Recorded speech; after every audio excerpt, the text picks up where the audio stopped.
आज का हमारा टॉपिक है चैप्टर 7 ऑफ बीएनएसएस। चैप्टर 7 हमें बताता है, लास्ट चैप्टर हमें बताता था कि अगर आपने किसी भी बंदे की, किसी भी अक्यूज की, किसी भी विटनेस की अगर प्रेजेंस सिक्योर करनी है तो वो प्रोसेस बताता था हमें कि उसको समन कर सकते हो, वारंट कर सकते हो। उस तरह से चैप्टर 7 हमें बताता है कि जो हमें अगर कोई चीज़, अगर कोई एविडेंस में लेके आनी, कोई डॉक्यूमेंट, तो उसको हम कैसे बुला सकते हैं, कि कोर्ट उसको कैसे कॉल कर सकती है। सबसे पहले है समन टू प्रोड्यूस। 94 हमें बताता है समन टू प्रोड्यूस डॉक्यूमेंट और अदर थिंग। मतलब अगर आप कोर्ट को लगता है कि ये डॉक्यूमेंट जरूरी है, कोई भी चीज़ ऐसी जरूरी है जो उस एविडेंस, उस लिटिगेशन को ख़त्म करने के लिए, तो वो समन कर सकती है।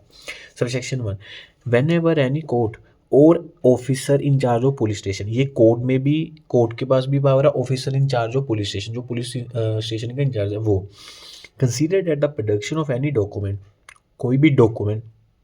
इलेक्ट्रॉनिक कम्युनिकेशन, कोई भी इलेक्ट्रॉनिक कम्युनिकेशन किसी भी तरह की, including communication devices which is likely to contain digital evidence और अदर थिंग, इज नेसेसरी और desirable for the purpose of the investigation, inquiry और ट्रायल और other proceeding under this Sanhita by or before such court or officer. Such court may issue a summon or such officer may,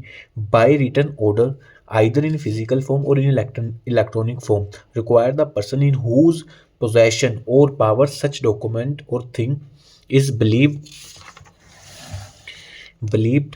to attend and produce it, or to produce it at the time and place stated in the summon or order.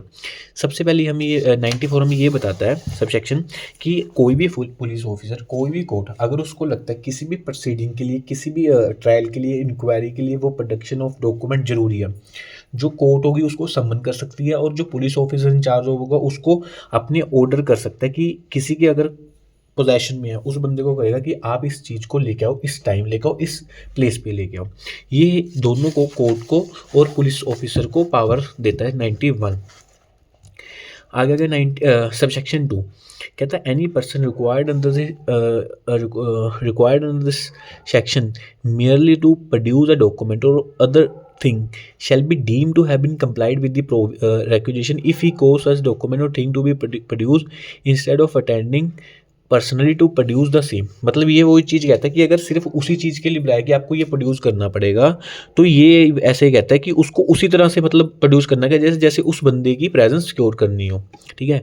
Any person required under this section merely to produce a document or other thing shall deem to have been complied with the requisition if he cause such document to be produced instead of मतलब वो सारी चीज़ें apply होगी जो जैसे उस चीज़ को, document को प्रोड्यूस करना है उसने। ठीक है, ये आगे आगे subsection 3, nothing in this section shall be deem to affect the provision of 129 और 130 ऑफ भारतीय साक्ष्य अधिनियम और banker book evidence act to apply to a letter, postcard और अदर डॉक्यूमेंट और एनी पार्सल और thing in the custody of postal. ये कहता है कि 129 और 130 में जो भी लिखा हुआ है ना, मतलब कोई प्रोविजन लिखी हुई है, तो ये जो सेक्शन है ना, उस चीज़ को कुछ छेड़ेगा नहीं, जो वहाँ लिखा हुआ है एज इट इज़ यूज़ होगा। और क्लोज बी ये कहता है कि ये चीज़ ना कोई पोस्ट गार्ड और कोई भी जो पोस्टल अथॉरिटी के पास डॉक्यूमेंट है उस पर नहीं अप्लाई होता। ये सिर्फ होता है कि जहाँ पर किसी बंदे की कस्टडी में कोई चीज़ है, तो वहाँ उसको कोर्ट या जो पुलिस ऑफिसर है उसको वो बुला सकते हैं कि आप इसको प्रोड्यूस करो। नेक्स्ट आएगा सेक्शन 95 बताता है produce procedure as to letters. मतलब अब अगर आपको लेटर्स मंगवाने हैं, उसके लिए प्रोसीजर क्या है। कहता है इफ़ एनी डॉक्यूमेंट, कोई भी डॉक्यूमेंट, पार्सल, कोई भी पार्सल और thing in the custody of the postal authority,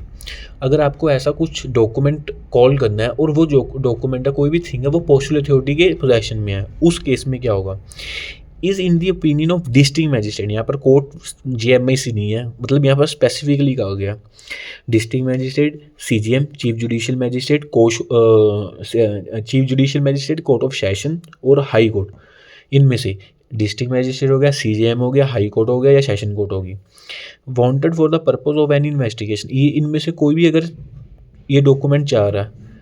inquiry, trial और other proceeding under Sunita, such magistrate or court may require the postal authority to deliver the document, parcel or thing to such person as the magistrate or court direct। ठीक है, ये अगर postal authority से किसी भी document को बुलाना है, कोई भी अगर डॉक्यूमेंट चाहिए, वहाँ पर CGM, district magistrate, high court या सेशन कोर्ट ही बुला सकती है। नेक्स्ट आ गया सबसेक्शन 2। सबसेक्शन 2 हमें बताता है, if any such document, parcel और thing is in opinion of any other magistrate whether executive, judicial or of any commissioner of police or district superintendent of the police wanted for any such purpose, he may require the postal authority to cause such to be made for and detain document, parcel or thing pending the order of the district magistrate, CGM or subsection 1। वहाँ तो क्या होता है sorry, वहाँ sub section में ये था कि अगर उन 4 ऑफिसर में अगर किसी को चाहिए वो सीधा कॉल कर लेंगे, ठीक है, कि हमें ये डॉक्यूमेंट चाहिए। अगर उनके सिवाय किसी भी जुडिशियल मजिस्ट्रेट को, एग्जीक्यूटिव को, सुप्रीडेंट ऑफ पुलिस को, कमिश्नर ऑफ पुलिस को अगर कोई वो डॉक्यूमेंट चाहिए तो वो पोस्टल अथॉरिटी को कहेंगे कि आप उसकी सर्च करो, ठीक है, और उसको डॉक्यूमेंट को डिटेन करो जब तक वहाँ तक जो ऊपर जो ऑफिसर लिखे, मतलब उनको बताया गया या सीजीएम या कोई भी, उनकी अगर जब तक आप उनको डिटेन करो, जब तक वहाँ से ऑर्डर नहीं आता कि आप इसको शो कर सकते हो, इसको दिखा सकते हो कि ये डॉक्यूमेंट है, ठीक है। कि मतलब ये है कि अगर आपने अगर किसी भी पोस्टल अथॉरिटी से डॉक्यूमेंट मंगवाना है तो आपको JMEC, CGM, district magistrate, session court और हाई कोर्ट ये कॉल कर सकते हैं। अदरवाइज जो दूसरे हैं वो उनको पहले कहेंगे कि आप इसको डिटेन करो, फिर उसके बाद वो ऑर्डर लेंगे, जब जाके वो पोस्टल अथॉरिटी से वो डॉक्यूमेंट आएगा। ये हमारा था सेक्शन 95।